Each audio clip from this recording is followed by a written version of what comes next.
Good day and welcome to another episode of Regional Review. I'm Kenya Kambowe, the Network Media Hub correspondent in the northern parts of the country.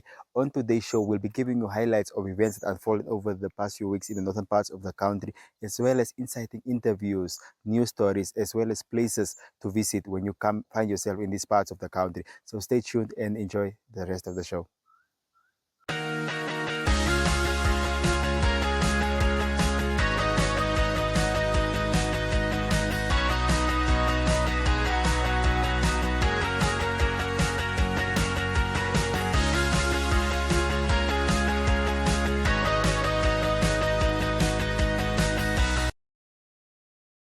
Thank you. The first thing I should thank you for making time. It's only through the media, the community and Rambian people will be informed. When I came to office as the governor of Oshikoto region, there were some areas that I prioritized through profiling the region. I get to the roots, to the people, to the community. I consulted through CDC, regional councillors, and traditional leaders to understand what are the challenges so that at least I make sure what are the priorities above priorities. Hence, there were 4 areas that I picked. Number 1, roads. Number 2, water. Number 3, clinics. And then number 4, communication. The 5th one is education and security as well. But there are also priorities that came now above priorities. It's water. Water become really a serious and burning issue. Hence, we are making some inroads as a region. Plans are underway. I consulted further with the private stakeholders and also some parastatals like Now Water, who are supplying bulk water to the region. So water is one of the priority above priorities in the region.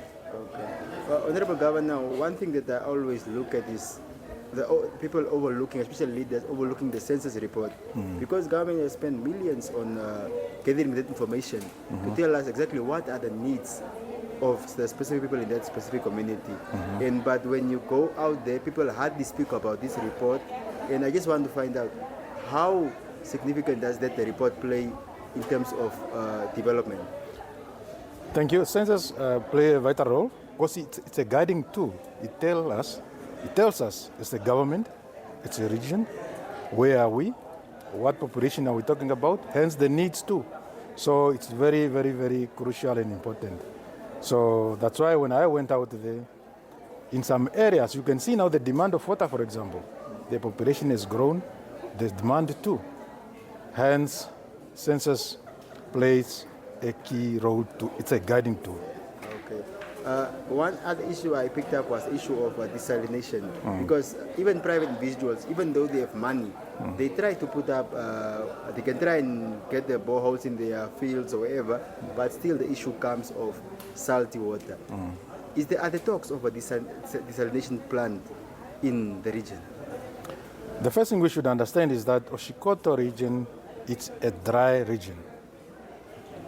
And then the other part is that the Tosha National or salt pan is part of Oshikoto. Yes. Hence, the underground water is affected by those salt water. Where you have water, it's too saline and brackish. That's why some of those technicalities of reverse osmosis, desalination plants, so that at least you filter salt from water, so that it become drinkable and fit for human and animal consumption.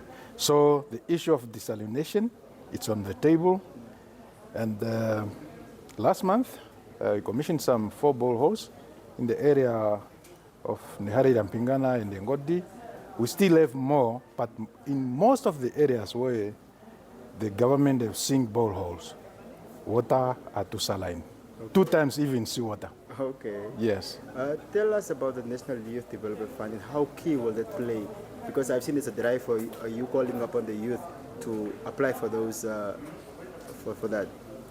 This is an initiative of the government. If you remember very well, the head of state made a current call to the senior leadership citizens that please bear with me.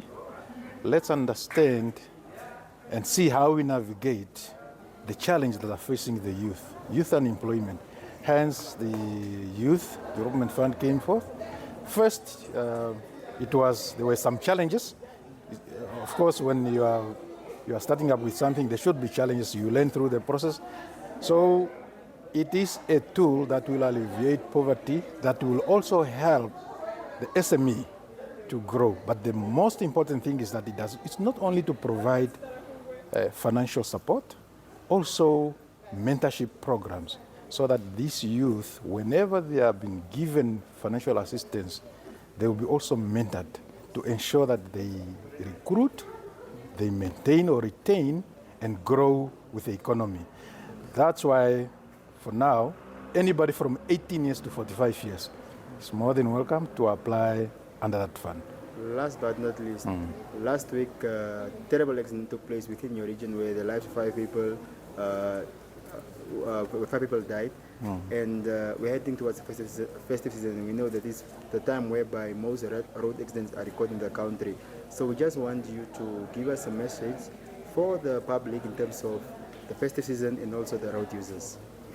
It's an unfortunate, it's very touchy, and this accident happens just 5 minutes before I go to the next destination. It was just the next village. Yes. So it was so unfortunate. 5 lives were lost. And if you go back historically, statistic-wise, it's a concern in Oshikoto. There are even hot or lead frags area now where most of these areas are identified as too risky. My message to the motorists, to the public, to the road users, it's almost end of the year, it's festive season. Let's adhere. Let's make sure we rest before we drive. Let's watch out for oncoming traffic. Let's save life. Please, let's limit our speed. And there are plans. I have even jotted some area that now become hotspot. More than 5 areas in Oshikoto that I'm planning now to see, based on the statistic, whether we will introduce speed humps or traffic humps. Okay. So my message to the road users, please drive safe, be on lookout, limit your speed. Also, please, there are senior citizens that are crossing the road. Kids, please, let's be cautious and let's save life. Okay. Thank you very much for your time, Honorable Governor. Thank you.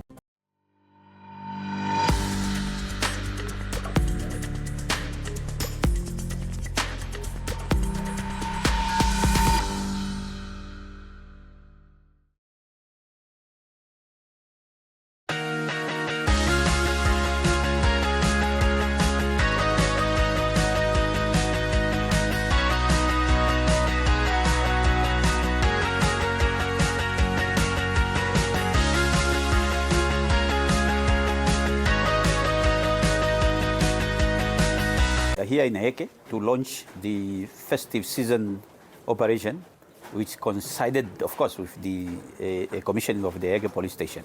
As you know, we are slowly but sure moving toward the festive season, and we expect, as usual, movements of not just vehicles but people coming to the region. As you know, Oshana has got 3 major towns, and we have a lot of people, visitors coming to our towns, not just people of Oshana, but people from other regions as well that receive services from our towns. So we expect quite a number of people, travelers to come. So that's why we were launching today. We have got troops already. We have got an additional 140 members that I took from different stations and different administrative functions to augment the deployment to the operation.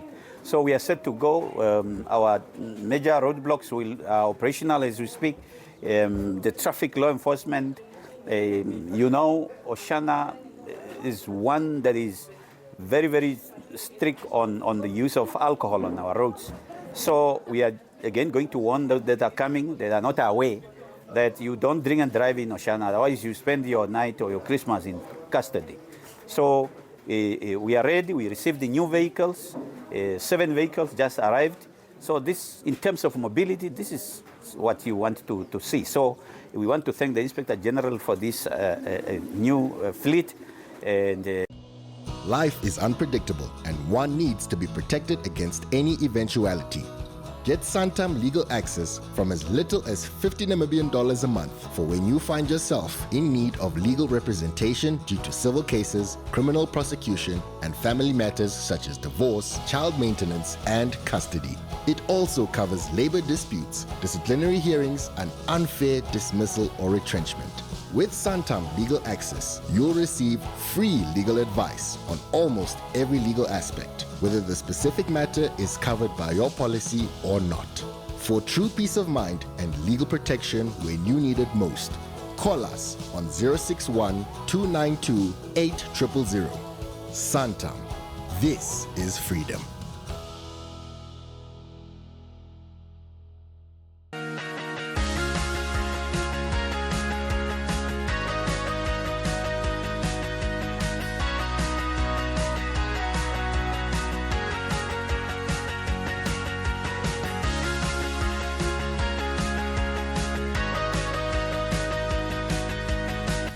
Can you tell us where we are and why should people come here? Okay, so we are at Opuo Country Hotel. It's basically based in Opuo itself, up on the mountain, with a beautiful view, as you can see there. If you have a sundowner from the pool, you have the best sundowner from here. So this is actually basically the stop in between to Epupa, and if you want to go to Tamaraland. So most of the people stop here, and as you can know, this is Kunene. So the main highlights for the Himbas. So most of the tourists come here to see the Himba culture. So if they come here, they do also excursions, which is the Himba excursion. Then we do also offer another tours, which is like Epupa Falls. So from here, we do also offer the tour, which is a full day tour, and also the Himba tour, but whereby we take out our guests. And I'm also one of the guides that take out our guests to the Himba tour, and we explain to them about the Himbas, how they live, the culture of the Himbas. Yes. Okay. Tell us more about the facility, the rooms and the kitchen. Is the food good, or what has been the review so far in terms of all the reception that you've had here? Okay, here we do have 40 rooms. Within these 40 rooms, we have like 28 luxury rooms and 12 standard rooms. And from our kitchen side, our team is very good, whereby most of the people like Eisbein. You know, Eisbein is a main dish that comes from Germany, so they probably like it. And we do get mostly people from all the countries, but the most of the people that comes to Namibia, as you know, is Germans. So those are the most of the people that come. So we do have like a mixture of most dishes that come from Germany. So like Eisbein, as I have said. Yes. Tell us more about the day. Can I come here during the day and just spend the day and go? How is you accommodate people? Yeah, basically you can come in for a day visit as a Namibian. All what you do, if you haven't booked at the gate, you only pay like 250 Namibian dollars. Within this 250 Namibian dollars, you're gonna spend the money here from that 250 Namibian dollars. So we make sure that you spend at least something here, not just by coming in and walk around here and walk out. So that's why we normally used to charge 250 per person. So that money is still your money. If you come here, you can order food, whatever you want from that money. Okay. Yes. Maybe in terms of the infrastructure, how is the setup? What inspires the design, all that? Oh, as you can see, the design is actually very good. So they did up on a hill. So from the hill, as I have said, we have a nice, very swimming pool here. And from the swimming pool, we have the best view of the Sundowner. Yes. And as you can go to the campsite, and from the campsite, you can also see into the town, the whole town. Yes. Okay. Yeah. I know, thank you very much for your time, sir. You're welcome. Okay. Yes.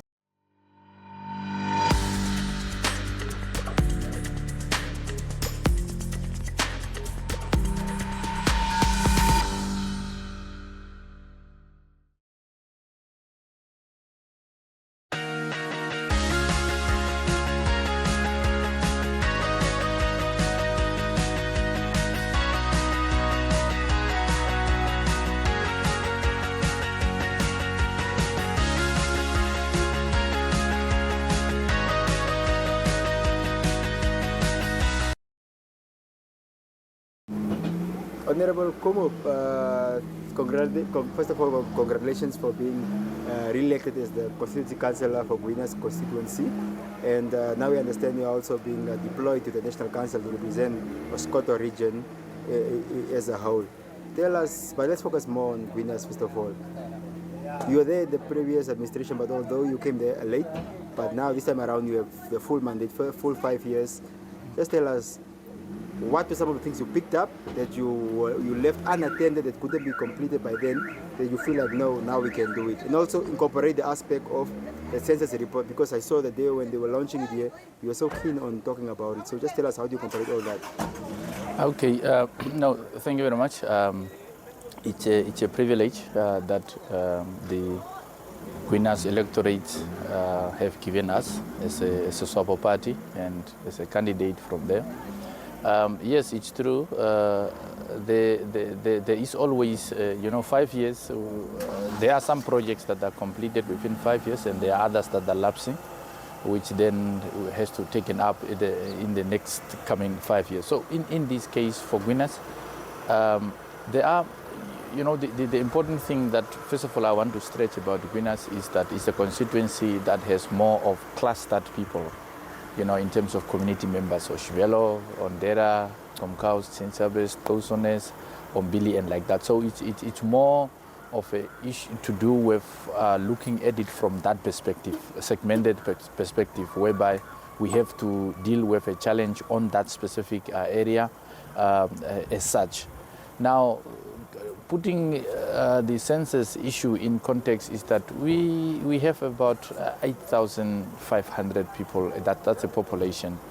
And then census have also revealed to us that there are, if you look at different institutions, for example, the educational institutions, the VTCs, Guiana's does not have one.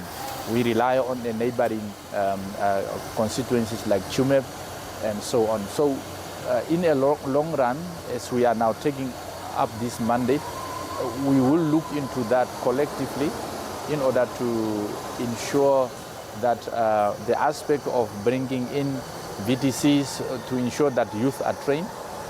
We also have to look into the issue of availability and access to schools. Sinsabes have been upgraded. Sinsabes Junior School was upgraded to grade 11, which is a very welcome move.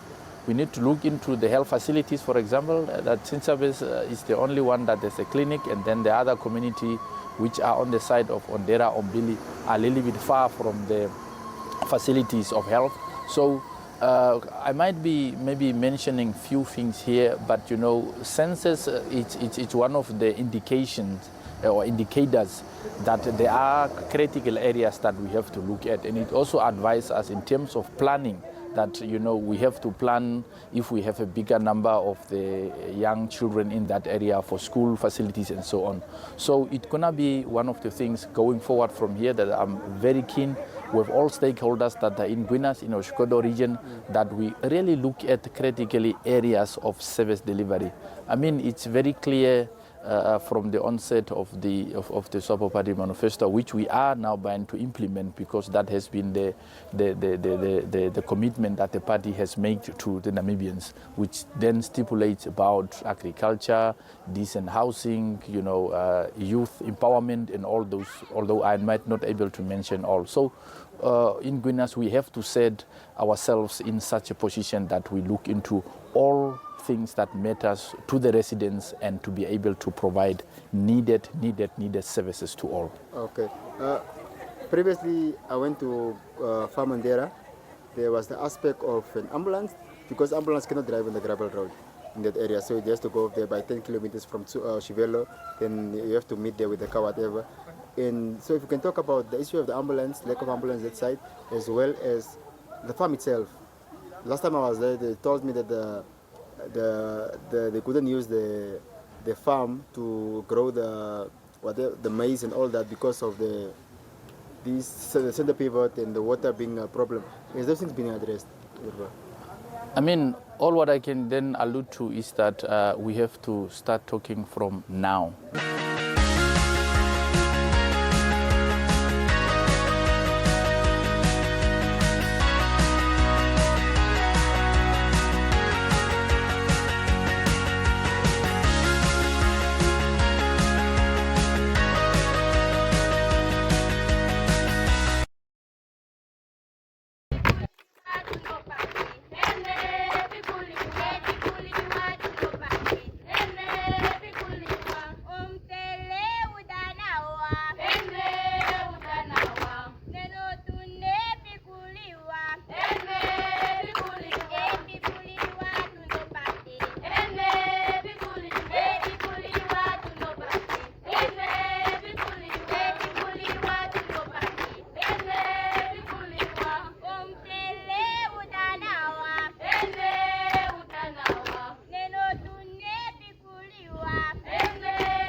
That was it from me today. Thank you very much for watching and stay tuned for another episode of Regional Review, same time next week. Enjoy the rest of your day. Goodbye.